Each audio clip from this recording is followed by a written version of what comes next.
नमस्कार, मैं हूं सैयद सुहेल। आज आपको दिखाता हूं भारत की बात। उम्मीद करता हूं आप सभी पूरी तरह से फिट होंगे और बहुत बहुत सेहतमंद होंगे। आइए देखते हैं आपके लिए क्या है खास। सबसे पहले आज हम बात करेंगे आज की पहली बड़ी खबर की। जंग के बीच तेल ले आया हिंदुस्तान जहाज। आपको बताऊंगा कि ईरान से तेल लेकर जो भी जहाज निकल रहा है उसके आसपास से ईरान मिसाइल दागकर उस जहाज को तबाह कर दे रहा है। लेकिन कैसे भारत तक आ गया जहाज तेल लेकर, आपको बताऊंगा इसके पीछे वजह क्या है। साथ ही बात करेंगे कि आने वाले वक्त में तेल के दाम क्या बढ़ने वाले हैं। ईरान कह रहा है $200 प्रति बैरल पहुंच जाएंगे तेल के दाम। अगली बड़ी खबर बात करेंगे सिलेंडर पर सियासी संग्राम। आपको बताऊंगा कि एक तरफ सिलेंडर को लेकर कालाबाजारी बढ़ गई है, अलग अलग शहरों में अलग अलग राज्यों में पुलिस रेड कर रही है, एक्शन में आ गई है। साथ ही सियासी संग्राम छिड़ा है, अलग अलग शहरों में कांग्रेस और सपा प्रदर्शन कर रही है। लेकिन ग्राउंड रियलिटी क्या है, सिलेंडर की और एलपीजी की खपत क्या है और इंतजाम क्या है, यह भी आपको बताएंगे। अगली बड़ी खबर बात करेंगे ईरान का टारगेट कैलिफोर्निया। ईरान अपनी मिसाइल दाग रहा है, अपने ड्रोन दाग रहा है, लेकिन ईरान के हथियार इजराइल तक जा रहे हैं या मुस्लिम देशों तक, अमेरिका तक ईरान का कोई हथियार नहीं जा रहा है। आपको बताऊंगा अमेरिका में हथियार पहुंचाने और अमेरिका में बम गिराने का ईरानी प्लान क्या है। अगली बड़ी खबर बात करेंगे मुश्तबा की धमकी, क्या करेंगे ट्रंप। ईरान के सुप्रीम लीडर पहली बार सामने आए, खमनेई के सुपुत्र मुश्तबा सामने आए और क्या कह रहे हैं और ट्रंप को कैसे चुनौती दे रहे हैं, उनको आपको सुनवाऊंगा मैं। अगली बड़ी खबर बात करेंगे हम बाल बाल बचे फारूक अब्दुल्ला। जम्मू कश्मीर के पूर्व मुख्यमंत्री उमर अब्दुल्ला के पिता फारूक अब्दुल्ला पर गोली से वार हुआ, कैसे बचे, कौन था हमलावर, इस पर तफसील से बात करेंगे। इन तमाम खबरों को बताएंगे आपको, लेकिन उससे पहले हेडलाइंस।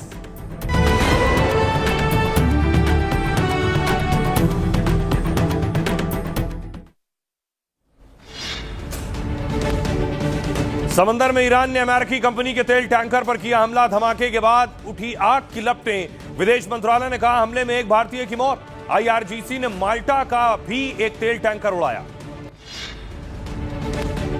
ईरान के नाम पर पहले संबोधन में नए सुप्रीम लीडर की धमकी। मुश्तबा ने कहा छोड़ेंगे नहीं, खून का बदला लेंगे। खाड़ी देशों से कहा अमेरिकी बेस बंद करो। ट्रंप के मंत्री ने माना हॉर्मुज स्ट्रेट में जहाजों को सुरक्षा नहीं दे सकते। हॉर्मुज स्ट्रेट में हमलों के बीच भारत आया तेल टैंकर। सऊदी अरब से 1,35,000 टन कच्चा तेल लेकर पहुंचा मुंबई। भारतीय कप्तान ने संभाली थी जहाज की कमान। लोकसभा में राहुल गांधी ने उठाया गैस का मुद्दा। कहा एलपीजी संकट से लोग परेशान हैं। पेट्रोलियम मंत्री हरदीप पुरी ने कहा देश में पर्याप्त स्टॉक। सरकार ने हालात पर नजर रखने के लिए शाह की अध्यक्षता में 3 सदस्यीय कमेटी बनाई। गैस को लेकर विपक्ष के 50 से ज्यादा सांसदों का संसद में प्रदर्शन। धरने में चाय बिस्किट खाते दिखे राहुल गांधी। बीजेपी सांसद निशिकांत बोले राहुल समस्या उठा रहे हैं, पिकनिक मना रहे हैं। यूपी में गैस सिलेंडर की किल्लत का आरोप लगाकर समाजवादी पार्टी का हल्ला बोल। लखनऊ में सड़कों पर लेटे कार्यकर्ता। योगी सरकार ने कहा कालाबाजारी करने वालों को बख्शेंगे नहीं। महाराष्ट्र में गैस सिलेंडर की कालाबाजारी पर ताबड़तोड़ एक्शन। जालना और वर्धा में छापा, कई सिलेंडर जब्त हैं। पंढरपुर में एक शख्स गिरफ्तार। बीड़ में 3 होटल संचालकों पर केस दर्ज। लखनऊ में शंकराचार्य से मिले अखिलेश यादव। सपा अध्यक्ष और अभिमुक्तेश्वरानंद में करीब 1 घंटे मुलाकात हुई। अखिलेश बोले असली संतों से मिलने से नकली संतों का अंत होने जा रहा है। अयोध्या में सीएम योगी ने किए रामलला और हनुमान गढ़ी के दर्शन। राष्ट्रपति के दौरे से पहले अफसरों के साथ तैयारियों को परखा। 19 मार्च को दर्शन करेंगी राष्ट्रपति द्रौपदी मुर्मू। मार्च में मौसम ने दिखाई कई रंग। गुजरात, राजस्थान, महाराष्ट्र में चली लू। हिमाचल के मनाली, लाहौल स्पीति और कश्मीर के सोनमर्ग में बर्फबारी। यूपी के सीतापुर में छाया कोहरा। बाल बाल बचे जम्मू कश्मीर के पूर्व सीएम फारूक अब्दुल्ला। 70 साल के हमलावर कमल सिंह जामवाल ने चलाई गोली। सुरक्षाकर्मी ने बचाया। आरोपी बोला 20 साल से उन्हें मारना ही मेरा मकसद। राज्यसभा सांसद बनने के बाद सीएम पद से इस्तीफा देंगे नीतीश कुमार। सूत्रों के हवाले से खबर 8 या 9 अप्रैल को छोड़ सकते हैं कुर्सी। बेटे निशांत समेत जेडीयू से हो सकते हैं 2 deputy CM. Cricketer Hardik Pandya के खिलाफ तिरंगे के अपमान की शिकायत। T20 वर्ल्ड कप जीत के जश्न के दौरान फ्लैग ओढ़कर जमीन पर लेटने का आरोप, गर्लफ्रेंड के साथ मंच पर दिखे थे पांड्या।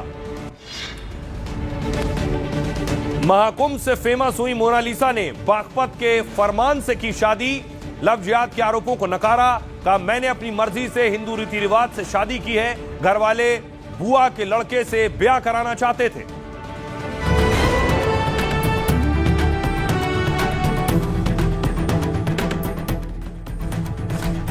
और आइए शुरुआत करने जा रहा हूं आज की बड़ी खबर के साथ, और बड़ी खबर यह है कि कैसे देश तेल में आग लगा रहे हैं।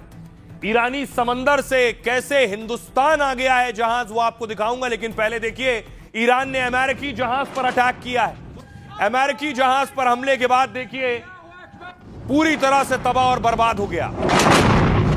अल्लाहु अकबर, अल्लाहु अकबर।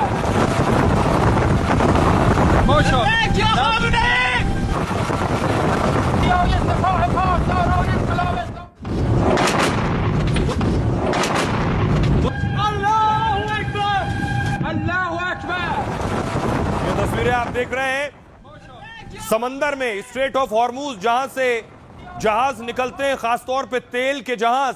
बताया गया अमेरिकी जहाज थे, कुछ अमेरिका से संबंधित जहाज थे जिस पर ईरान ने हमला किया। और उसके बाद देखिए आग की लपटों में अमेरिकी जहाज, इसमें तेल था, कच्चा तेल।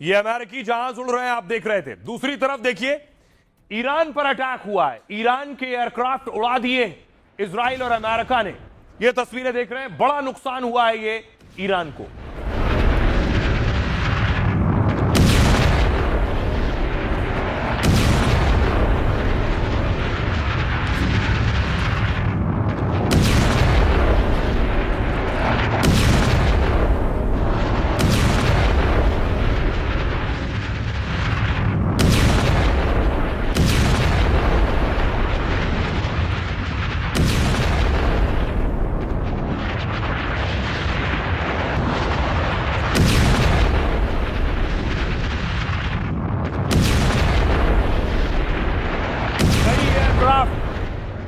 ईरानी एयरक्राफ्ट पर अटैक हुआ है। ये बहुत से एयरक्राफ्ट ईरान के तबाह कर दिए अमेरिका ने। अलग अलग जगह पर जो तैनात थे उन पर हमले हैं।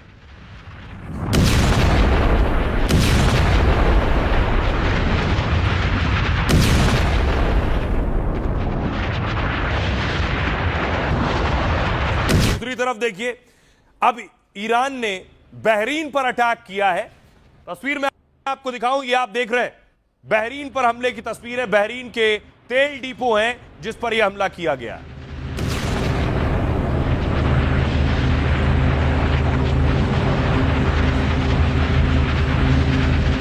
अब जो हालात बने हुए हैं, ऐसे हालात में ईरान का कहना है कि वो ये आलम कर देंगे कि दुनिया में तेल जो अभी $100 प्रति बैरल है वो $200 प्रति बैरल हो जाएगा।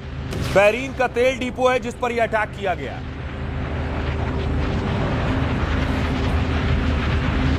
और सिर्फ बहरीन नहीं, ओमान लिए चलता हूं आपको। ये देख रहे हैं ओमान का तेल स्टोरेज है, ओमान के तेल स्टोरेज पर भी अटैक कर दिया।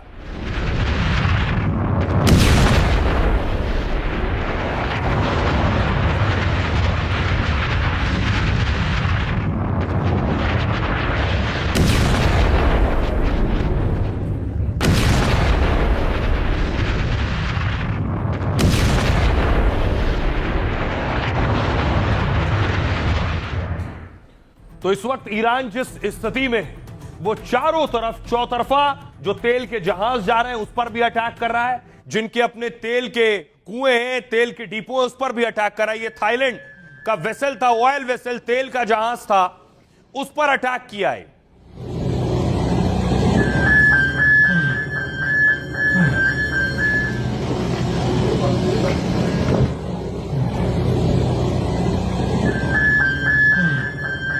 देख रहे हैं उस वेसल पर जो क्रू था उसकी हालत देख रहे हैं, वो भी जख्मी है। और इस बीच ओमान के भी एक ऑयल डिपो पर अटैक किया है ड्रोन से। ये शाहिद ड्रोन देख रहे हैं आप, शाहिद ड्रोन आसमान में और जाकर सीधे डिपो पर गिरता है।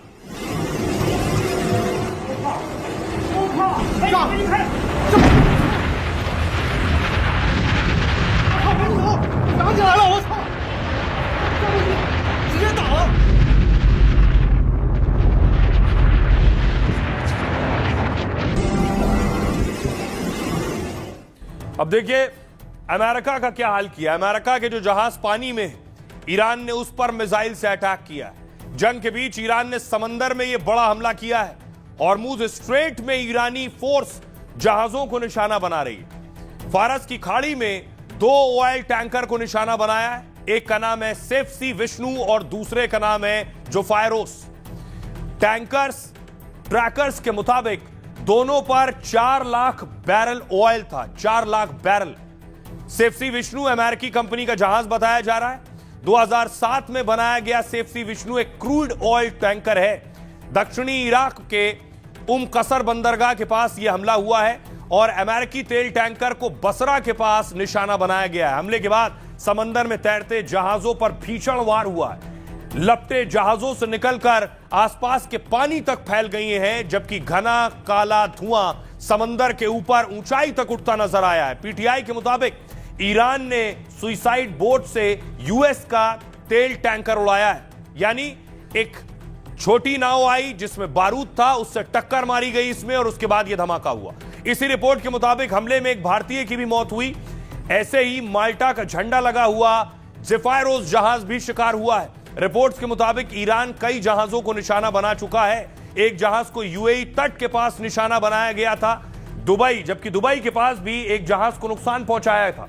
ओमान में जहाज पर हमले के बाद आग लगी तो उसे फौरन खाली कराया गया, जिससे दुनिया के सबसे व्यस्त शिपिंग रूट पर ट्रैफिक कम हो गया है। कई कंपनियां इस रूट से अपने जहाज भेजने से बच रही हैं। दावा है कि भारत के अभी भी 24 जहाज हॉर्मुज स्ट्रेट में फंसे हुए हैं। यह भी सच है।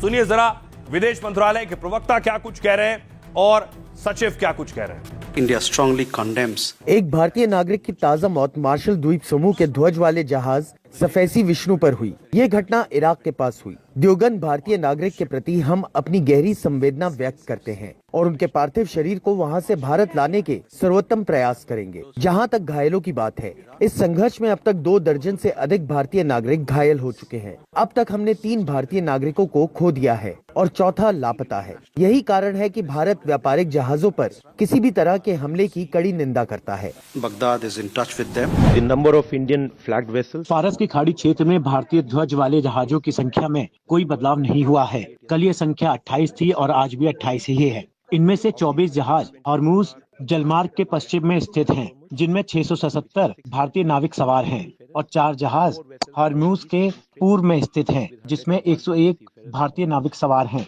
सभी भारतीय जहाजों और उनके चालक दल की सुरक्षा के लिए सक्रिय रूप से निगरानी की जा रही है। For their safety and security. अब देखिए जरा कि कैसे अमेरिकी शिप पर अटैक हो रहा है। दुनिया के दूसरे जहाज हैं उस पर अटैक हो रहा है, लेकिन भारत के लिए अच्छी खबर क्या है? भारत का तेल का जहाज आ गया मुंबई। ये देख रहे हैं, हॉर्मुज स्ट्रेट से ही निकल कर आया है। ईरान जिस समंदर में दूसरे जहाजों को तबाह कर रहा है, मार रहा है, वहीं से ये जहाज निकल कर आया और मुंबई के तट तक पहुंच गया।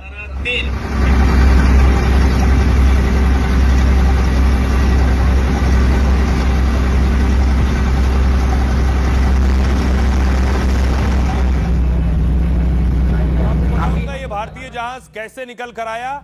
कुछ इसमें कूटनीति भी काम की और कुछ इसमें समझदारी भी काम की। देखिए मैं आपको रूट बताता हूं किस रूट से आया है। ये आप देख रहे हैं, ये फारस की खाड़ी है, यहां से निकला है और यहां से निकलकर ओमान की खाड़ी होता हुआ अरब सागर के जरिए मुंबई तक पहुंचा है। ये सऊदी अरब के रास तानूरा से निकला था और वहां से ओमान की खाड़ी अरब सागर होता हुआ सीधे पहुंचा है।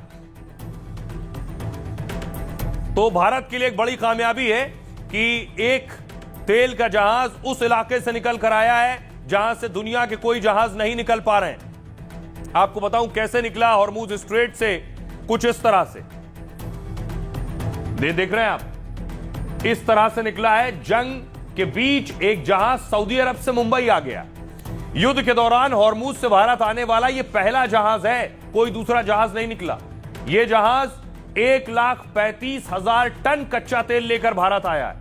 माना यह जा रहा है कि इससे देश में गैस तेल की सप्लाई बढ़ेगी। जिस हॉर्मूज स्ट्रेट पर ईरान करीब 20 जहाजों को निशाना बना चुका है, अमेरिका से लेकर थाईलैंड तक के जहाजों पर हमला कर दिया है, वहां मोदी की कूटनीति से खतरों के बीच भारत का जहाज सुरक्षित आ गया। खबर है कि ईरान ने भारतीय जहाजों के लिए हॉर्मूज स्ट्रेट का रास्ता खोल दिया।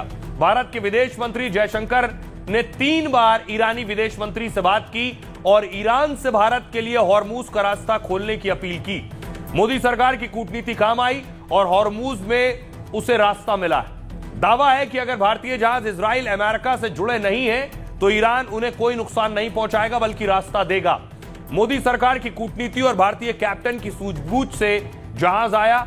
2 हफ्ते पहले यह जहाज सऊदी अरब के पास रास तानूरा पोर्ट से चला था और हमलों से बचने के लिए जहाज ने किसी फिल्म जैसी रणनीति अपनाई है।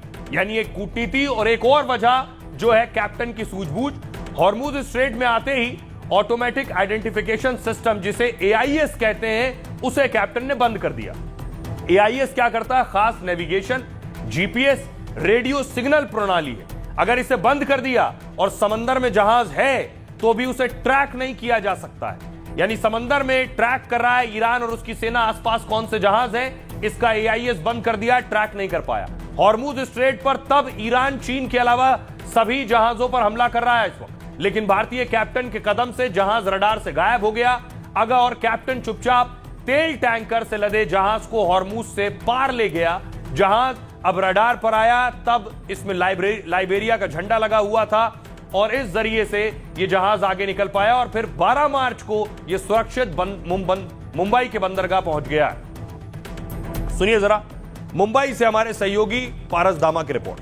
बहुत बड़ी राहत की बात सामने आई है। कच्चे तेल को लेकर पहला जहाज जो है वो मुंबई पोर्ट पर पहुंचा है। शेलोंग सुजमैक्स इसका नाम है और ये मुंबई के पास जो है इसको पार्क किया गया है। और सबसे महत्वपूर्ण बात यह है कि सूत्रों के अनुसार ये बात भी सामने आई है कि स्ट्रेट ऑफ हॉर्मूज को पार करते हुए भारत ये शेलोंग जो जहाज है, ऑयल टैंकर है, वो यहाँ पर पहुंचा है। तकरीबन जहाज में 1,35,000 मेट्रिक टन से ज्यादा कच्चा तेल है जिससे मुंबई के माहौल स्थित रिफाइनरी में भेजा जाएगा। अगर आप तस्वीरों में देखें तो ये तस्वीरों में यही वो जहाज है, शेन लॉन्ग इसका नाम है और ये कई किलोमीटर का जो रास्ता है, कई नॉटिकल माइल्स का रास्ता है, वो पार करते हुए मुंबई।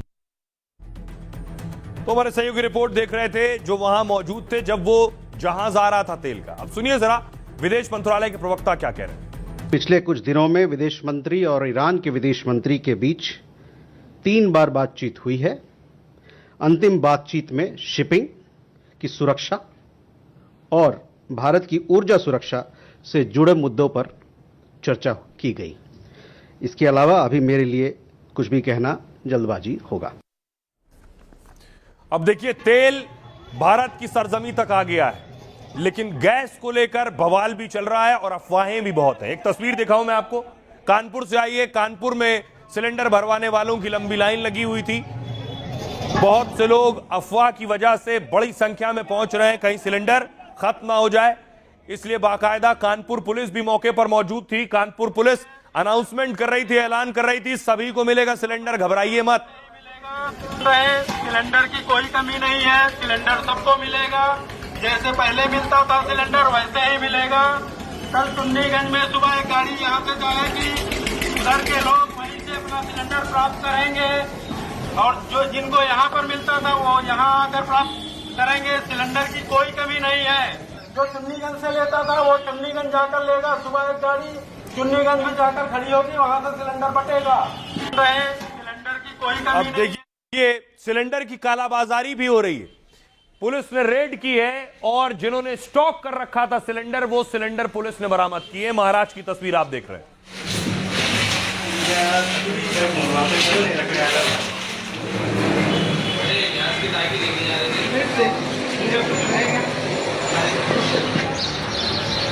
ये जो आप देख रहे हैं बहुत से रेस्टोरेंट होटल वाले घरेलू गैस का सिलेंडर कमर्शियल की तरह इस्तेमाल कर रहे थे, वहां रेड हुई है। एक और तस्वीर आपको दिखाऊं भोपाल की।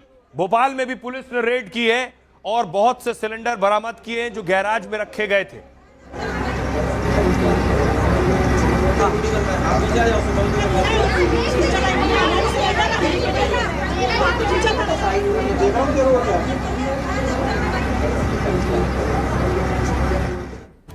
अब देखिए अलग अलग राज्यों में क्या हालात है। महाराष्ट्र, गैस सिलेंडर की कालाबाजारी करना बहुत महंगा पड़ रहा है लोगों को, क्योंकि देश भर में कई जगहों पर प्रशासन एक्शन में आ गया है। छापेमारी और सिलेंडर जब्त करने के साथ केस दर्ज हो रहा है। महाराष्ट्र के बीड में उन होटलों पर सख्त कार्रवाई की गई है जो मुनाफे के चक्कर में घरेलू गैस सिलेंडर इस्तेमाल कर रहे थे। 3 होटल संचालकों के खिलाफ आपराधिक केस दर्ज हुआ है। महाराष्ट्र के पंढरपुर में अवैध तरह से गैस सिलेंडर रखे गए थे, तभी प्रशासन ने गैरेज पर छापा मारकर सिलेंडर जब्त किए हैं। 8 घरेलू और 5 कमर्शियल गैस सिलेंडर कब्जे में लिए गए। इस मामले में एफआईआर दर्ज कर एक शख्स को गिरफ्तार किया गया है।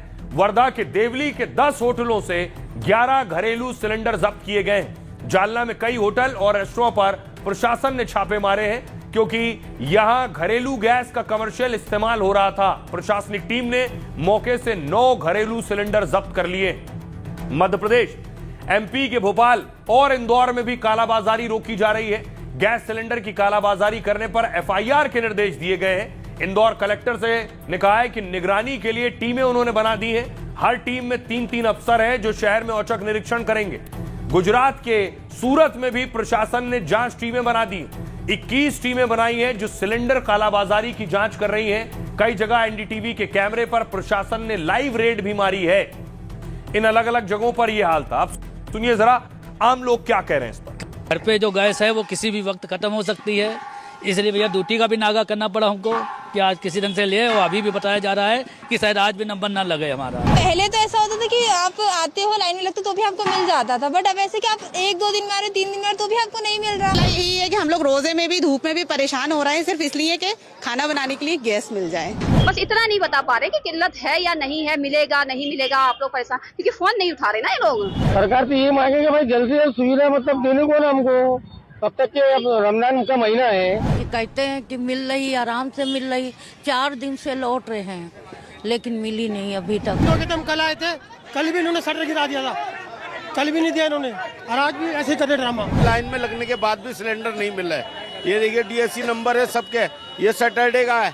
लो डीएससी नंबर सब आया हुआ है, तब भी नहीं आ रहा है, सब ब्लैक हो रहा है। बुकिंग तो हो रखी है, मेरा 5-7 दिन हो गए, पर अभी सिलेंडर पहले घर पे पहुंचता था, अब सिलेंडर पहुंचा नहीं, इस करके आना पड़ा मेरे को। ऑनलाइन तो बुकिंग है सर, बाकी मिल नहीं रहा पर्ची। तो हमारा 27 तारीख को बुकिंग है।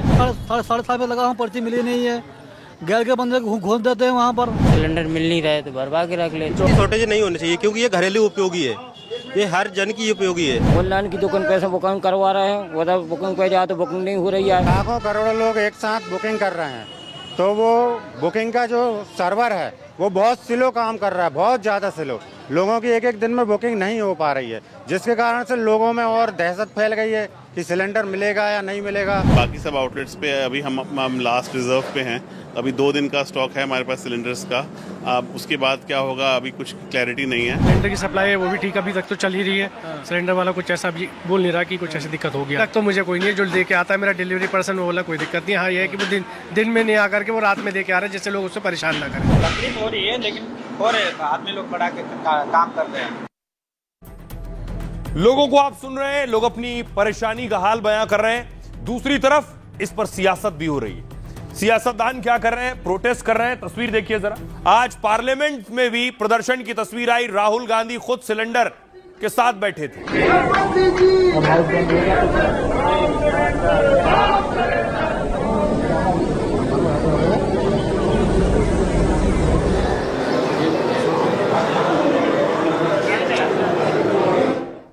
एक और तस्वीर आई दक्षिण भारत से।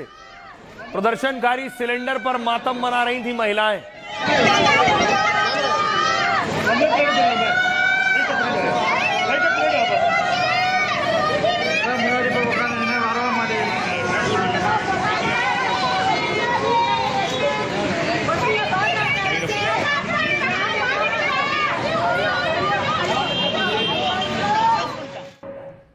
तरफ अंबाला में देखिए, अंबाला में कांग्रेस पार्टी प्रदर्शन कर रही थी, सड़कों पर उतरे थे कार्यकर्ता सिलेंडर हाथ में लेकर।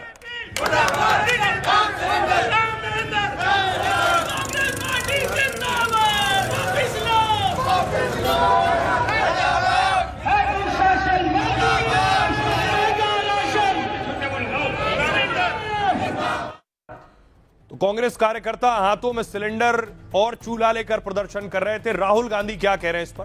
राहुल गांधी कह रहे हैं तेल गैस पर अभी तो ये पैनिक की शुरुआत है। रेस्टोरेंट होटल बंद हो रहे हैं, एलपीजी पर घबराहट है। अमेरिका कैसे ये तय कर सकता है कि हम रूस से तेल या गैस खरीद सकते हैं या फिर नहीं? केंद्रीय मंत्री हरदीप पुरी कह रहे हैं देश में तेल गैस की कोई कमी नहीं है, हम 40 देशों से कच्चा तेल खरीद रहे हैं। देश में भी एलपीजी का उत्पादन 28% और ज्यादा बढ़ गया है। सिर्फ कालाबाजारी की वजह से पैनिक बढ़ गया है। इमरान प्रतापगढ़ी कांग्रेस सांसद कह रहे हैं गैस संकट पर पीएम का भरोसा बस खोखला बयान है। क्या आप नालों से गैस निकालकर समस्याएं हल करेंगे? नहीं तो फिर आम जनता कहां से एलपीजी भरवाएगी? अखिलेश कह रहे हैं बीजेपी के अच्छे दिनों का सिलेंडर खाली हो गया है। पहले लोग ऑक्सीजन सिलेंडर के लिए भटक रहे थे, अब रसोई गैस के सिलेंडर के लिए लोग परेशान हैं। हालात ऐसे ही रहे तो लकड़ी और उपले खोजने पड़ेंगे। गिरिराज सिंह कह रहे हैं कांग्रेस जैसी विपक्षी पार्टियां देश और लोकतंत्र की दुश्मन है। ये लोग संसद में गरीबों के पैसे का दुरुपयोग करते हैं और देश में सिर्फ भ्रम फैलाने का काम करते हैं। हमने मारामारी में भी और महामारी में भी हालात संभालते थे, फिर भी हालात हमने संभाले। सुप्रिया सुले कह रही दुनिया एक बड़े संकट से गुजर रही है और जब पहलगाम हमला हुआ था उस वक्त तब भी विपक्ष सरकार के साथ खड़ा हुआ था। इस संकट के समय भी हम सरकार के साथ खड़े हैं। हम चाहते हैं कि सरकार ऑल पार्टी मीटिंग बुलाए। संजय झा कह रहे हैं देश में कहीं भी एलपीजी या पेट्रोल की कमी नहीं है।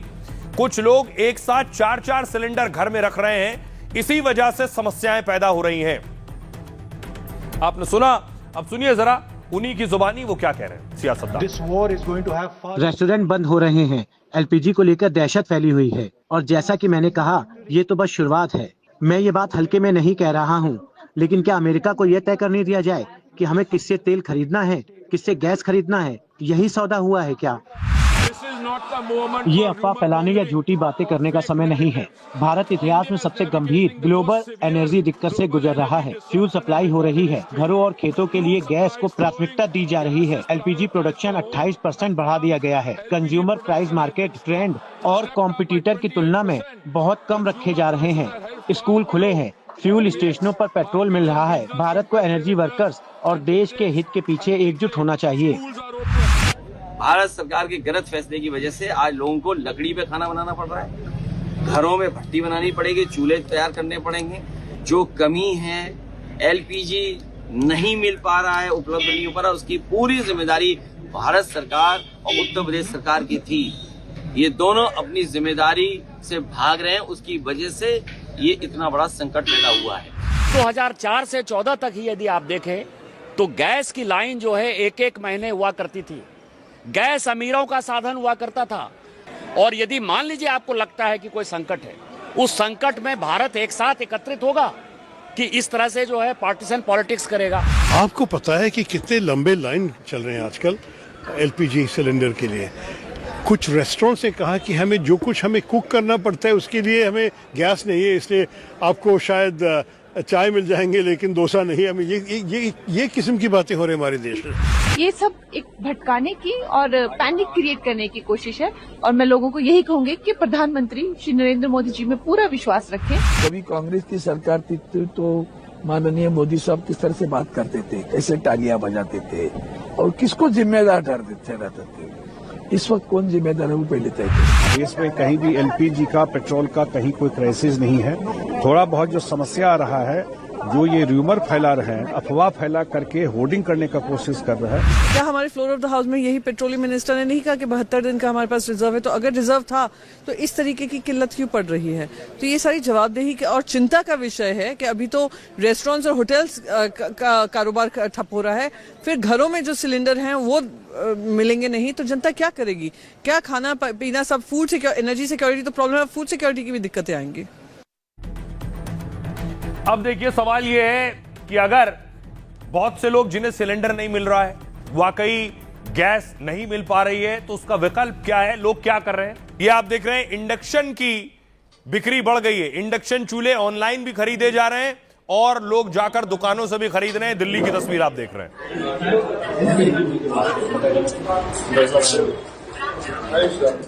और इसी तरह दूसरे बड़े शहरों में ये तस्वीर आप देख रहे हैं। भोपाल की तस्वीर है, वहां भी चूल्हा बंद है क्योंकि कमर्शियल गैस नहीं मिल रही है, तो इंडक्शन पर काम शुरू हो गया।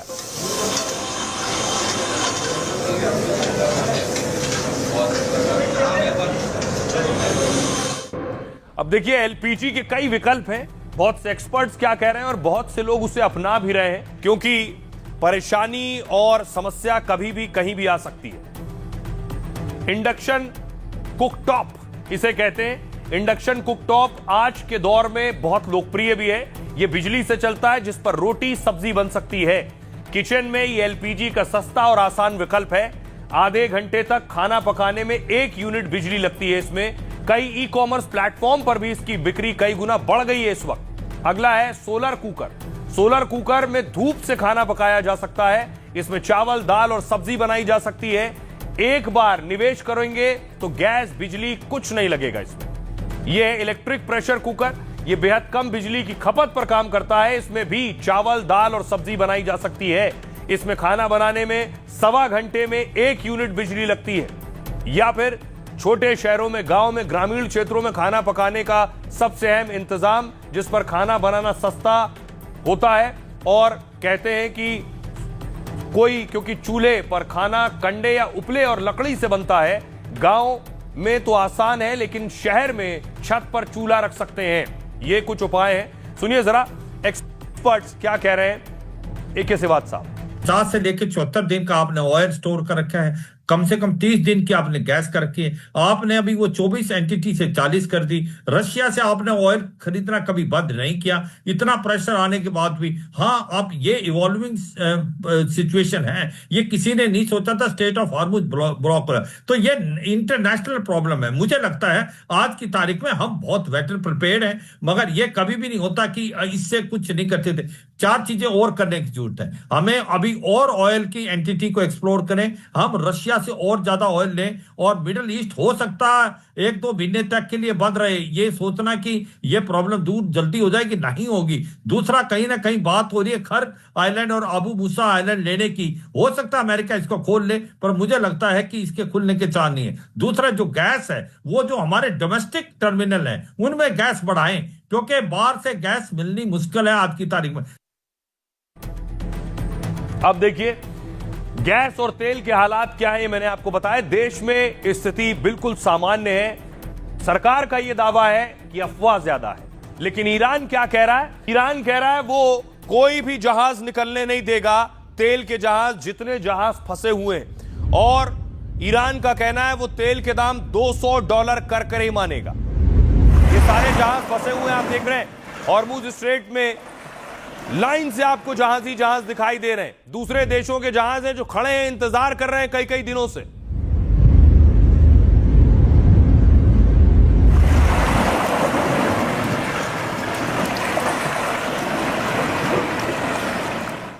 दूसरी तरफ देखिए, अभी किल्लत जिन देशों में शुरू हो गई है, बांग्लादेश है। ये ढाका की तस्वीर मैं आपको दिखा रहा हूं। तेल की लाइन देखिए जरा, पेट्रोल लेने की लाइन, बाइक और कार की।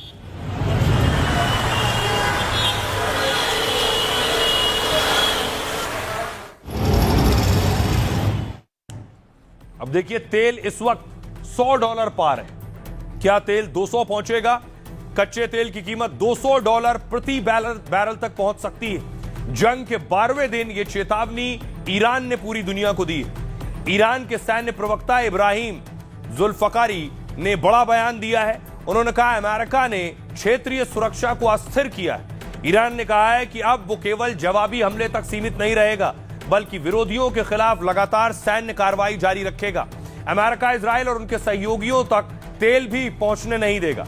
ऐसे देशों की ओर जाने वाले जहाज या टैंकर को टारगेट किया जाएगा। जंग की वजह से दुनिया में कच्चे तेल की कीमत लगातार बढ़ रही है।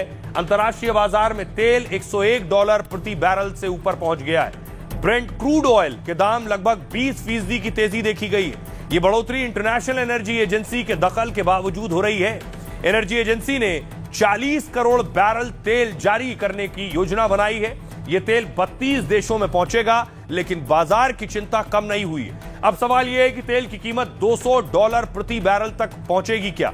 जानकार मानते हैं तेल का यह स्तर आर्थिक सुनामी ला सकता है, क्योंकि तेल के दाम बढ़ेंगे तो हर चीज के दाम बढ़ेंगे। सुनिए जरा मार्केट एक्सपर्ट क्या कह रहे हैं। एक स्पाइक देखने को मिला, आज 9% से as of now higher trade कर रहा है, $100 के ऊपर छू गया है। और ये जब तक जो भी हमारे जीडीपी एस्टिमेट होते हैं वो 65 और 75 जीडीपी ग्रोथ के एस्टिमेट 65 अराउंड $65 to $75 के बीच में के एस्टिमेट थे। ऐसा लग रहा है कि ये वॉर जो पहले सोचा था उतना जल्दी शायद ख़त्म नहीं हो, सिचुएशन डी एस्केलेट नहीं हो। यहाँ पे दोनों पार्टी हॉस्टिलिटी दिखा रही है और जो चार्जेस एंड काउंटर चार्जेस चल रहे हैं, तो it is in this kind of uncertainty, markets cannot improve from here. देखिए, ईरान इजराइल पर अटैक कर रहा है या फिर मुस्लिम देशों पर अटैक कर रहा है। ईरान ने बैलिस्टिक मिसाइल दागी, IRGC की मिसाइल है, ये इस मिसाइल से हमला कर रहा है, लेकिन ये मिसाइल अमेरिका तक नहीं पहुंच रही है।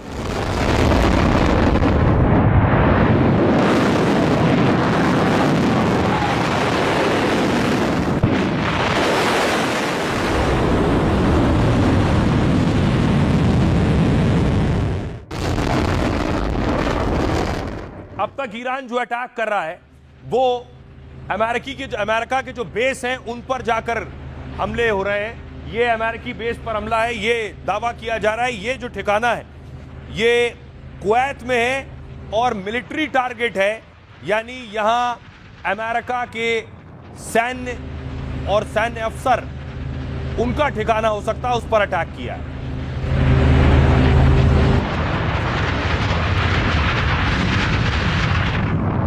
ईरान मिसाइल की बारिश कर रहा है, कितने भी हमले करे वो इजराइल और उससे आगे तक नहीं जा पा रहे हैं। ये ईरान ने मिसाइल दागी।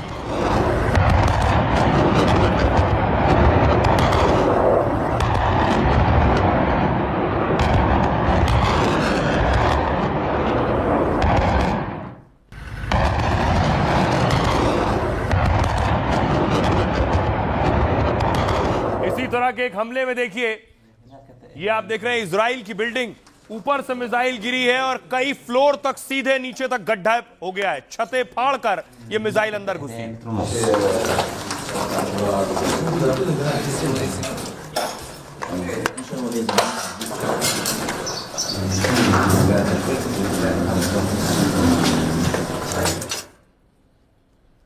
अब देखिए दूसरी तरफ छत आपने देखी थी टूटी थी, ये देख रहे हैं दूसरी तरफ ड्रोन भी दाग रहा है। ईरान के ड्रोन हमले भी मिडिल ईस्ट के देशों में और इजराइल तक जा रहे हैं।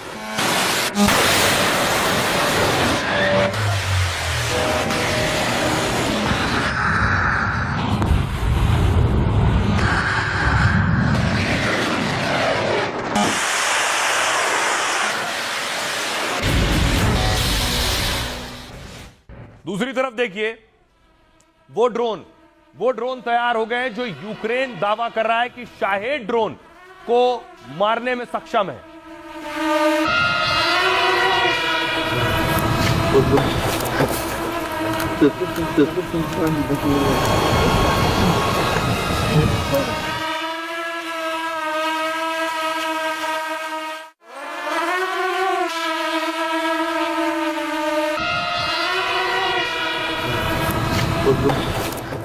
अब मैं आपको दिखाऊं, ईरान की परेशानी यह है कि ईरान इजराइल तक मार पा रहा है, मुस्लिम देशों में जहां अमेरिका के एयरबेस है वहां तक मार पा रहा है, लेकिन अमेरिका तक नहीं मार पा रहा है। वजह देखिए क्या है, वजह है उसके हथियार।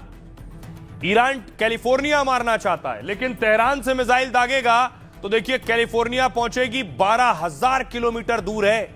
लेकिन क्या ईरान के पास ऐसा हथियार है जो 12,000 किलोमीटर जा पाए?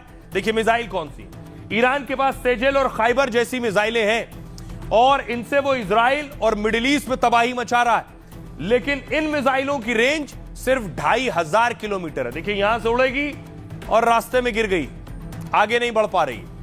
ऊपर से ईरान के अमेरिका के आसपास सैन्य बेस नहीं है, जैसे अमेरिका के यहां मुस्लिम देशों में सैन्य बेस हैं, यहां से मिसाइल दाग रहा है ईरान पर आराम से, लेकिन वहां अमेरिका के पास किसी का सैन्य बेस नहीं, यानी सीधे मिसाइल से अमेरिका पर हमला नहीं किया जा सकता है। दूसरी चीज जो ताकत है ईरान की वो है ड्रोन। अब ये ड्रोन जो है, खतरनाक ड्रोन का बहुत बड़ा जखीरा तो है ईरान के पास, लेकिन शाहिद और आरस जैसे घातक ड्रोन भी हैं, लेकिन इनकी रेंज कम है। इनकी रेंज 2000 से 2500 किलोमीटर तक है। अमेरिका तक मारने के लिए चाहिए 12000 किलोमीटर।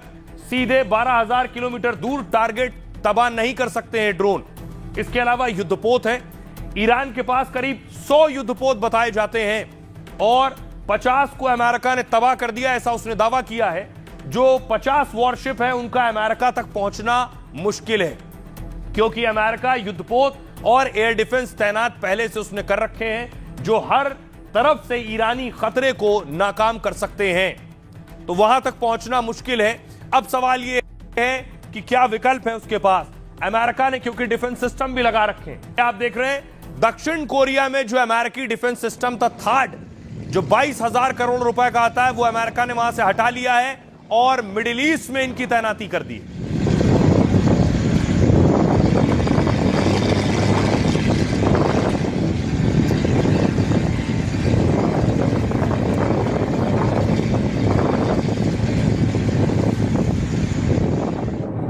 और ईरान के लिए अमेरिका तक मार करना मुश्किल है, लेकिन इराक और दूसरे मुल्कों में जो बेसेस हैं अमेरिका के, उस पर देखिए अटैक हो रहा है। ईरान में जो लड़ाके हैं, रेजिस्टेंस फोर्स है, उन्होंने ही अमेरिका के बेस पर हमला कर दिया।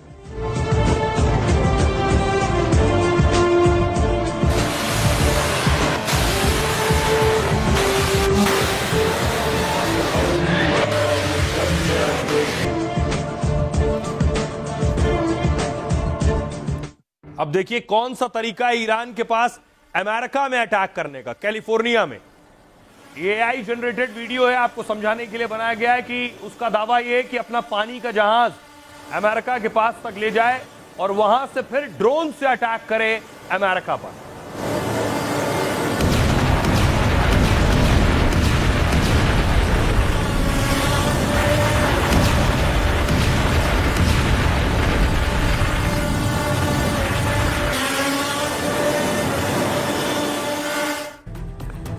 एफबीआई ने अमेरिकी जमीन पर हमले का अलर्ट जारी किया है। अलर्ट पश्चिमी तट पर हमले को लेकर जारी किया गया है। खबर है कि एफबीआई की चेतावनी कैलिफोर्निया के लिए है। अलर्ट में कहा गया है ईरान की योजना जहाज से ड्रोन हमले करने की है। साथ ही यह भी कहा गया है कि अभी इस बारे में पूरा ब्यौरा नहीं है। हमले के समय और टारगेट के बारे में कोई जानकारी नहीं है। एफबीआई ने फरवरी में अमेरिकी तट पर जहाज देखे जाने का दावा किया था।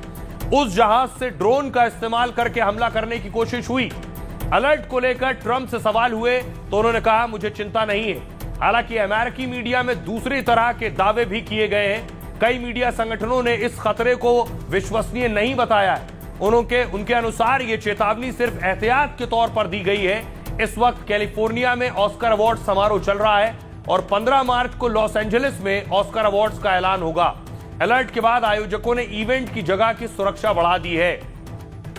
सुनिए जरा IRGC यानी ईरानी सेना के कमांडर क्या कह रहे हैं। ईरान 100 मीटर प्रति सेकंड की रफ्तार वाली अंडर वाटर मिसाइलों का इस्तेमाल करने के लिए तैयार है। ऐसी तकनीक सिर्फ 2 देशों के पास है, रूस और ईरान। हार्मूज पर अगर किसी ने हिमाकत की तो हम समंदर में ही हमला करेंगे और अमेरिका और इजराइल की हर हरकत का मुंहतोड़ जवाब देंगे। हमने तो अभी अपनी पूरी ताकत नहीं दिखाई है, लेकिन हमारे पास मिसाइल और बारूद का भारी भंडार है। ईरान अकेला नहीं लड़ रहा है। जैसे इजराइल के साथ अमेरिका है, उसी तरह ईरान के साथ लेबनान का हिजबुल्लाह भी है। हिजबुल्लाह की सीमाएं, लेबनान की सीमाएं इजराइल से लगी हुई हैं और ये 100 रॉकेट दागे हैं इजराइल के ऊपर हिजबुल्लाह ने।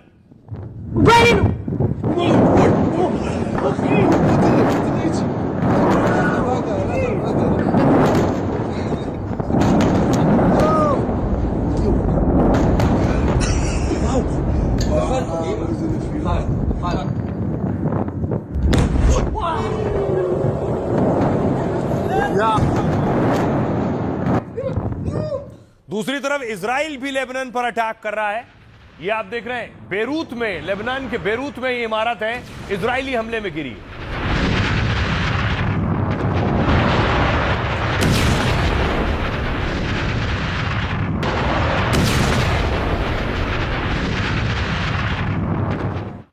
इजराइल पहले भी हिजबुल्लाह पर हमले करते रहा है। ये एक और अटैक हिजबुल्लाह पर हुआ है। दावा है हिजबुल्लाह का ठिकाना था जिस पर इजराइल ने बम गिराया।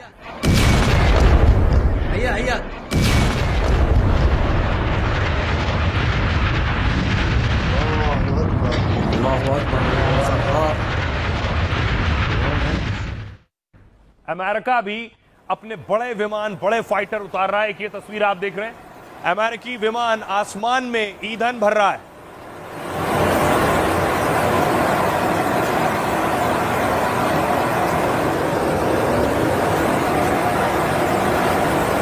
बताया गया कि मिडिल ईस्ट का आसमान है ये, जिस पर अमेरिकी फाइटर में ईंधन भरा जा रहा है। और ईंधन भरने के बाद देखिए फाइटर में मिसाइल भी लगी हुई है जिस वक्त वो ईंधन ले रहा है। मिसाइलों से लैस ये फाइटर सीधे यहां से जाकर मिसाइल दाग रहा है। और ट्रंप ने सबसे खतरनाक बम गिरा दिया है ईरान पर। यह GBU-57 बताया जा रहा है। GBU-57 बहुत खतरनाक और घातक मिसाइल है।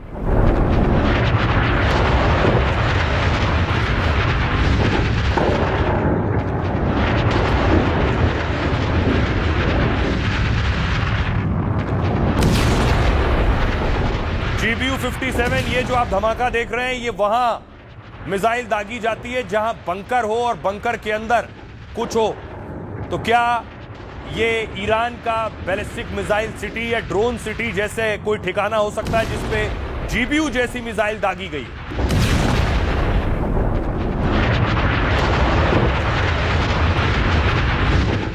और अब आप पहली बार सुनने जा रहे हैं खमनेई के बेटे मुश्तबा को। मुश्तबा जिंदा है और मुश्तबा ने आज एक बयान जारी किया है, सुनिए।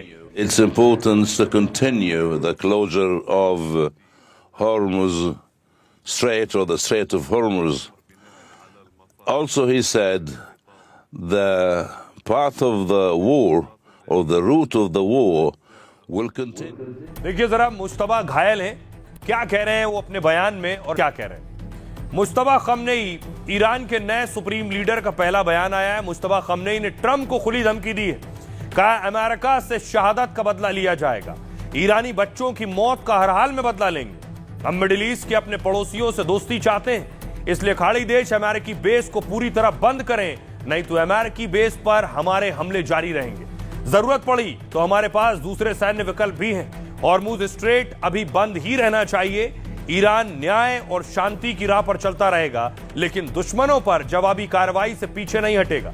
यह सिर्फ सैन्य लड़ाई नहीं है, ईरान के सम्मान और सुरक्षा की जंग है। ट्रंप ने कहा अमेरिका जंग जीत चुका है, लेकिन लड़ाई जारी रहेगी। ईरान पर निशाना बनाने के लिए अब कुछ भी नहीं बचा है। ईरान के सारे बड़े सैन्य ठिकाने और टारगेट तबाह हो चुके हैं। जहाजों को हॉर्मुज स्ट्रेट से होकर आराम से गुजरना चाहिए।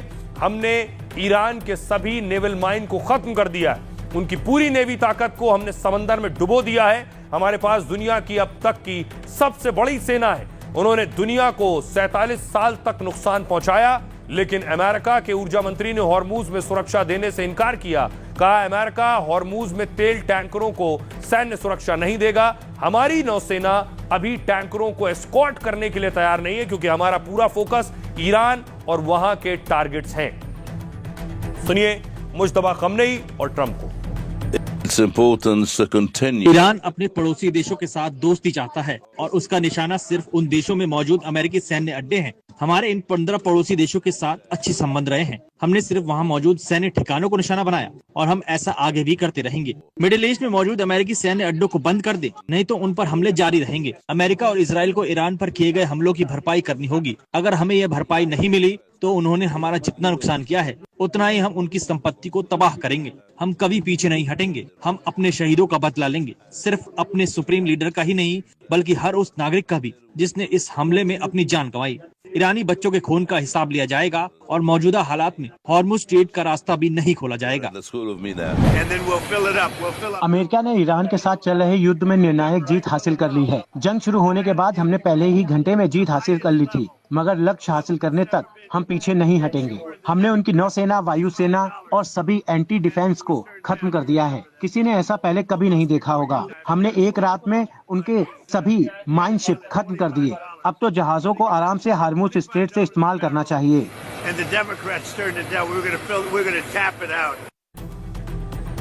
तो सवाल ये है, क्या अमेरिका कोई बड़ी तैयारी कर रहा है? क्या अमेरिका अभी इंतजार में है कि ईरान अपने हमले पूरे करे, अपनी मिसाइल और अपने हथियार खपा दे, उसके बाद वो हमला करेगा? एक तस्वीर सामने आई जिसमें दावा किया गया कि अमेरिका का हथियार मूव हो रहा था।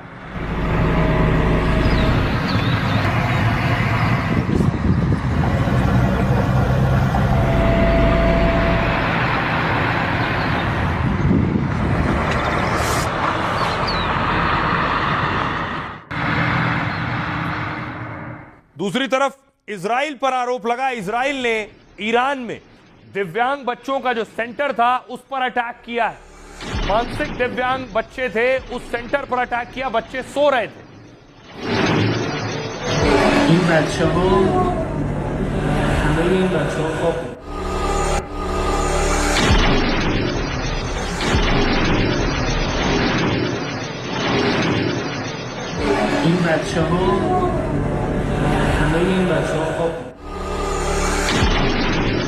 इजराइल पर पहले भी आरोप लगा है ईरान में बच्चियों के स्कूल पर हमले का।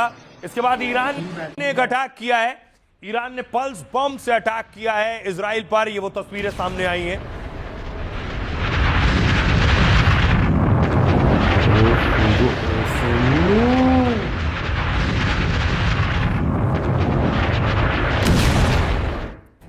अब सवाल यह है, ईरान को लेकर तरह तरह की खबरें सामने आ रही हैं। तख्ता पलट से जुड़ी भी खबर है। क्या यह संभव है? अमेरिका ये चाहता है। ट्रंप बार बार ईरान में सरकार बदलने का दावा कर रहे हैं। ट्रंप का दावा यह भी है कि ईरान में उनके पसंद का सुप्रीम लीडर होगा। तो क्या डोनाल्ड ट्रंप अपने दावे को हकीकत में बदल पाएंगे? बिल्कुल नहीं।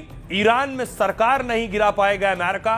अमेरिका और इजराइल ईरान पर लगातार हमले कर रहे हैं। इसके बावजूद ईरान की सत्ता अभी भी काफी मजबूत है। यह बात अमेरिकी खुफिया एजेंसी की रिपोर्ट से सामने आई। रिपोर्ट में कहा गया, जनता पर ईरानी सरकार का पूरा कंट्रोल है। वहां की धार्मिक नेतृत्व वाली व्यवस्था अभी भी एकजुट है। ईरान के अंदर सरकार को चुनौती देने वाली कोई ताकत नहीं है। विपक्षी ताकतों के सत्ता में आने की संभावना बहुत कम है। रिपोर्ट में कहा गया है कि कुर्द लंबे समय तक नहीं लड़ सकते हैं। उनके पास ना तो पर्याप्त हथियार हैं और ना ही पर्याप्त संख्या में लड़ाके। ईरान भले ही पड़ोसी देशों के खिलाफ पूरी ताकत इस्तेमाल न करे, लेकिन देश के अंदर वो पूरी तरह कंट्रोल बनाए रखने में सक्षम है। अब एक तरफ ट्रंप पर जंग खत्म करने का राजनीतिक दबाव बन रहा है, दूसरी तरफ ईरान में कट्टरपंथी नेताओं की मौजूदगी है। ऐसे में युद्ध खत्म करने का रास्ता निकालना आसान नहीं होगा। सुनिए जरा रेजा पहलवी क्या कुछ कह रहे हैं, क्योंकि ट्रंप चाहते हैं और चाहते रहे हैं कि रेजा पहलवी को ईरान की गद्दी पर बिठाया जाए। सुनिए उन्हें। हम अब अपने अंतिम संघर्ष के निर्णायक मोड़ पे हैं। ईरान की जनता से अपील करता हूं कि जितनी जल्दी हो सके अपनी जरूरत की सामग्री सुरक्षित कर लें और अपनी सुरक्षा के लिए सड़कों से हटकर अपने घरों में रहें। हड़ताल जारी रखें और काम पर ना जाएं। अपनी एकता दिखाने के लिए रात में नारे लगाते रहें। सेना और दमनकारी शक्तियों का नाता तोड़ने और अपने लोगों से जुड़ने का यह आखिरी मौका है। मेरी अंतिम पुकार का इंतजार करें। और आइए जंग से आगे निकलते हैं, देश की बात करते हैं कि कल एक बहुत खतरनाक हमला हुआ और यह हमला पूर्व मुख्यमंत्री पर था। फारूक अब्दुल्ला को मारने की कोशिश हुई और गोली भी चल गई।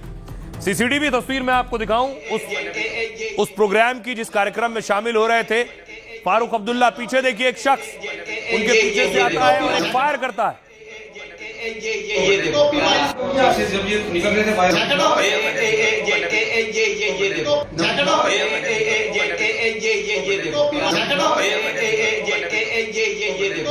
आप देख रहे हैं फारूक अब्दुल्ला आगे जा रहे हैं, पीछे से हमलावर एकदम से आता है, बंदूक तान देता है उनके पीछे ठीक गर्दन पे और उस दौरान फायर भी करता है। लेकिन सुरक्षाकर्मी वहां मौजूद होते हैं, वो उसका हाथ उठाते हैं, लेकिन तब तक फायर हो चुका होता है और फारूक अब्दुल्ला किसी तरह बाल बाल बचे।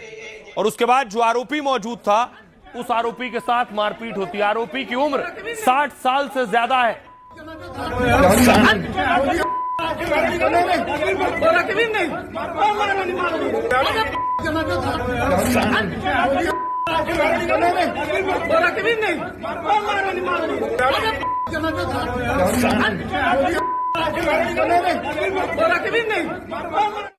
और उसके बाद मौके पर पुलिस पहुंचती है। पुलिस ने आरोपी को गिरफ्तार किया है और आरोपी से पूछताछ की है कि आखिर उसने फारूक अब्दुल्ला पर हमला क्यों किया।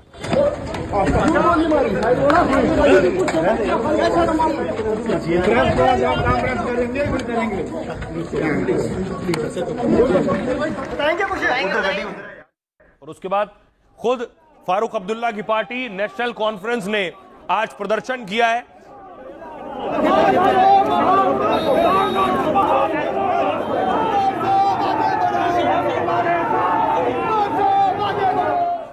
तो फारूक अब्दुल्ला साहब को मारने की कोशिश आखिर कैसे हुई, किस कार्यक्रम में मौजूद थे वो तस्वीरें। जम्मू में शादी समारोह के दौरान फारूक अब्दुल्ला पर ही अटैक हुआ। हमलावर ने पहले उनका पीछा किया और फिर सिर पर रिवॉल्वर तान दी। उसने गोली चलाने की कोशिश की लेकिन एनएसजी और पुलिस ने बचा लिया। सुरक्षा में तैनात कमांडो ने उसका हाथ हटा दिया जिससे गोली हवा में चल गई। इसके बाद आरोपी को फारूक अब्दुल्ला ने सुरक्षा कर्मियों ने दबोचा। उनके जो गार्ड से मौके पर मौजूद लोगों ने जमकर उसकी पिटाई की, फिर पुलिस के हवाले कर दिया गया। यह हमला नेशनल कॉन्फ्रेंस पार्टी के लीगल सेल अध्यक्ष के बेटे की शादी में हुआ है। इस शादी कार्यक्रम में पार्टी के तमाम छोटे बड़े नेता भी शामिल हुए थे। पार्टी अध्यक्ष फारूक अब्दुल्ला भी डिप्टी सीएम के साथ कार्यक्रम में मौजूद थे। जब वो कार्यक्रम से निकल रहे थे तभी उन पर यह जानलेवा हमला किया गया। हमलावर से अब पूछताछ हो रही है। फिलहाल वो पुलिस की गिरफ्त में है। सुनिए जरा फारूक अब्दुल्ला क्या कुछ कह रहे हैं और दूसरे सियासतदान क्या कह रहे हैं। ये तो अल्लाह का शुक्र है कि मेरी सिक्योरिटी मेरे साथ थी और फिर हमारे जो मिनिस्टर साहब थे उनकी थोड़ी सी सिक्योरिटी थी साथ, और हमारी ये एमएलएस वगैरह थे जिन्होंने उस वक्त हिम्मत की और मैं बच गया। लॉ एंड ऑर्डर खत्म हो रहा है और इम्पोर्टेंट लीडर्स को मारे जाने की मंसूब कर रहे हैं। अगर थोड़े देर एक ही मिनट अगर होता तो फारूक अब्दुल्ला को मार देते थे। मैं भारत सरकार की ओर से इस बात का विश्वास दिलाता हूं कि जितनी भी इसमें इंक्वायरी की आवश्यकता होगी वो पूरी की जाएगी। विपक्ष के नेता ने कहा कि सरकार का मंसूबा जान लेने का है। मैं इस पर यह कह सकता हूं ये कांग्रेस पार्टी के सोच का नतीजा है। इसकी जितनी मजम्मत की जाए कम है। फारूक साहब हमारे इतने सीनियर लीडर हैं, यहाँ के चीफ मिनिस्टर कई बार रह चुके हैं। इतना नजदीक, वो भी जम्मू में, कैसे कोई आदमी उनके पहुंच पाया। काम ऐसे जैसे आदमी आया और गोली चला के चला गया, ये एक बहुत बड़ा सवाल आज खड़ा कर रहा है। ये मौत हमने बड़ी करीब से देखी है, क्योंकि जब गोली चलती है वो धर्म नहीं देखती, वो मजहब नहीं देखती, वो जात नहीं देखती। शादी ब्याह के समारोह के अंदर भी फायरिंग हो जाए, आप सोच सकते हो कितनी चिंताजनक स्थिति है। पक्के देशभक्त भी रहे हैं, वो तो भजन गाते हैं राम के, वो तो पड़े हुए जयपुर के अंदर एसएमएस के अंदर। 20 साल से जो आदमी सोच रहा था उनकी हत्या करने को, नहीं कर पाया था, पर जब केंद्र शासित राज्य हो गया, यूनियन टेरिटरी हो गई, तो वो सफल हो गया। उनकी सुरक्षा जो वापस कर देनी चाहिए, जो वापस ली गई। अब देखिए फारूक अब्दुल्ला पर हमला करने वाला जो शख्स है, उस शख्स की तस्वीर देखिए। उसे जब पुलिस स्टेशन में बिठाया गया, उससे सवाल जवाब हुए, उस वक्त की तस्वीर है। पुलिस सवाल पूछ रही थी और बेखौफ होकर जवाब दे रहा था। अब ये जामवाल हैं कौन जिन्होंने फारूक अब्दुल्ला अटैक किया, आपको बताऊं। हमलावर की पहचान हुई है कमल सिंह जमवाल के रूप में, वो तस्वीर है उनकी। 63 साल के कमल सिंह जम्मू का रहने वाला बताया जा रहा है। साथ ही जम्मू के पुराने शहर में वो कुछ दुकानों का मालिक भी है। ये भी कहता है कि कुछ दुकानें उसकी हैं जो किराए पर दी है, जिनका किराया उसका मुख्य कमाई का जरिया भी है। उसके पास लाइसेंसी रिवॉल्वर है और इसी से उसने गोली चलाई। पुलिस पूछताछ में कमल सिंह ने चौंकाने वाला खुलासा किया। वो 20 साल से कह रहा है, 20 साल से मैं फारूक अब्दुल्ला को मारने की योजना बना रहा था। दावा है गोली चलाने के दौरान वो शराब के नशे में था। जिस रिवॉल्वर से उसने गोली चलाई है उसे बरामद कर लिया गया है। फिलहाल जांच हो रही है कि वो फारूक अब्दुल्ला की हत्या आखिर क्यों करना चाहता था। अब खुद सुनिए फारूक अब्दुल्ला पर गोली चलाने वाले शख्स को। मैं 20 साल से फारूक अब्दुल्ला को मारना चाहता था। किसको? फारूक अब्दुल्ला को। फारूक अब्दुल्ला? हाँ जी। क्यों मारना चाहता था? आज मौका मिला, मारने लगा, लेकिन हम नहीं मरे, बच गए। मारना क्यों चाहते थे? मेरा अपना मकसद है। आइए खबरों में आगे बढ़ते हैं। एक और खबर है, उत्तर प्रदेश से खबर है। घर में नमाज पर एक्शन, डीएम एसएसपी तलब हो गए। पिछले दिनों एक तस्वीर आई थी, ये आप देख रहे हैं, घर में नमाज पर पुलिस ने एक्शन लिया था और इन सब लोगों को पुलिस उठा ले गई थी। अब कोर्ट ने पुलिस को बुला लिया है कि आखिर घर में नमाज पढ़ने से पुलिस को दिक्कत क्या है। अगली तस्वीर देखिए जरा। 12 लोगों को पुलिस ने चालान किया था, ये लोग नमाज पढ़ रहे थे। अब आपको बताऊं कि इस मामले में कैसे डीएम और एसएसपी को तलब किया गया। ये तस्वीर आप देख रहे हैं, अनुराग आर्या और अविनाश सिंह। अनुराग आर्या जो एसएसपी हैं वो खासे बहादुर भी माने जाते हैं और उनके बारे में आपने पहले भी तारीफें सुनी होंगी। लेकिन देखिए कोर्ट होगा। बरेली में घर में नमाज का यह विवाद 16 जनवरी 2026 का है। यहां के मोहम्मदगंज गांव में कुछ मुसलमानों ने घर में नमाज पढ़ी। 1200 आबादी वाले इस गांव में 65% आबादी हिंदू है और इसी वजह से घर में नमाज को लेकर हिंदुओं ने विरोध दर्ज कराया। मामला थाने तक पहुंचा तो अधिकारियों ने कार्रवाई की। घर में नमाज से नई परंपरा डालने को लेकर शिकायत दर्ज हुई थी। बिना अनुमति घर में नमाज के आरोप में 12 आरोपी जेल भेजे गए। पुलिस ने घर में नमाज पढ़ने को लेकर प्रतिबंध लगा दिया। पुलिस की इस कार्रवाई के विरोध में मुस्लिम समुदाय हाईकोर्ट पहुंचा और इस पर सुनवाई करते हुए कोर्ट ने पुलिस प्रशासन को फटकार लगाई और पुलिस के लगाए गए प्रतिबंध को अवैध करार दे दिया। कोर्ट ने कहा घर या निजी संपत्ति पर पूजा पाठ के लिए अनुमति की आवश्यकता नहीं है, लेकिन इस फैसले के बावजूद बरेली पुलिस ने फिर ऐसी कार्रवाई की।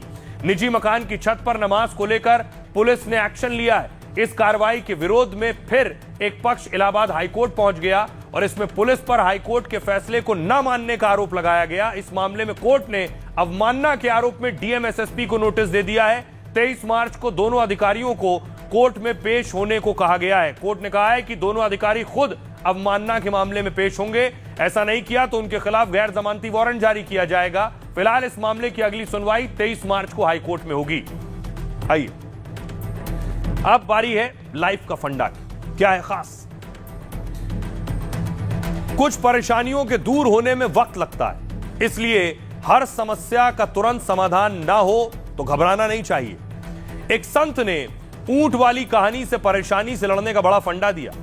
एक गांव में एक शख्स रहता था जो रोज रोज की परेशानियों से बहुत निराश हो गया। वो एक संत के पास गया और बोला, गुरुजी, मैं रोज रोज की मुसीबतों से बहुत परेशान हूं। एक को सुलझाता हूं तो दूसरी दिक्कत आ जाती है, कोई समाधान हो तो बताइए। संत ने उसकी बात सुनी और कहा, तुम्हारी समस्या का समाधान मैं कल बताऊंगा, लेकिन आज तुम्हें मेरा एक छोटा सा काम करना होगा। परेशान शख्स बिना सुने ही तैयार हो गया। संत बोले, आज रात तुम्हें मेरे ऊंटों को ध्यान रखना होगा। जब सारे ऊंट बैठ जाएं और सो जाएं तब तुम सो जाना। रात में वो शख्स ऊंटों की देखभाल करने लगा, लेकिन जैसे ही वो एक ऊंट को बिठाता तभी दूसरा ऊंट खड़ा हो जाता। वो दूसरे ऊंट को बिठाता तो तीसरा ऊंट खड़ा हो जाता। इस तरह ऊंटों को संभालते और उठाते बिठाते पूरी रात निकल गई और उसे सोने का मौका नहीं मिला। अगली सुबह संत ने मुस्कुराकर पूछा कि रात में नींद कैसी आई? परेशान शख्स बोला, आपके ऊंट ने मुझे बहुत परेशान किया। एक को बिठाता तो दूसरा खड़ा हो जाता, सारे ऊंट एक साथ बैठे ही नहीं और मैं रात भर सो नहीं पाया। तब संत ने कहा, जिंदगी की परेशानियां भी इन ऊंटों की तरह ही होती है। हम एक समस्या का हल करते हैं तो दूसरी खड़ी हो जाती है और ऐसा चलता रहता है। जैसे कुछ ऊंट अपने आप बैठ गए थे, वैसे ही कुछ परेशानियां वक्त के साथ खुद खत्म हो जाती हैं। कुछ दिक्कतों को हम अपनी कोशिश से हल कर लेते हैं और कुछ ऐसी भी होती हैं जो तुरंत हल नहीं होती। संत ने इस कहानी से लाइफ का बड़ा अहम फंडा दिया कि समस्याओं से भागने या उलझने के बजाय उन्हें जिंदगी का हिस्सा माने। जो आपके बस में हो उस पर ही ध्यान दें और परेशानी के चक्कर में हंसना मुस्कुराना ना छोड़ें। तो जहां से जो अच्छा हासिल हो उसे अपनाइए, अपनी जिंदगी में उतारिए। अपना और अपनों का बहुत बहुत ख्याल रखिए। रुक रहे हैं ब्रेक के लिए।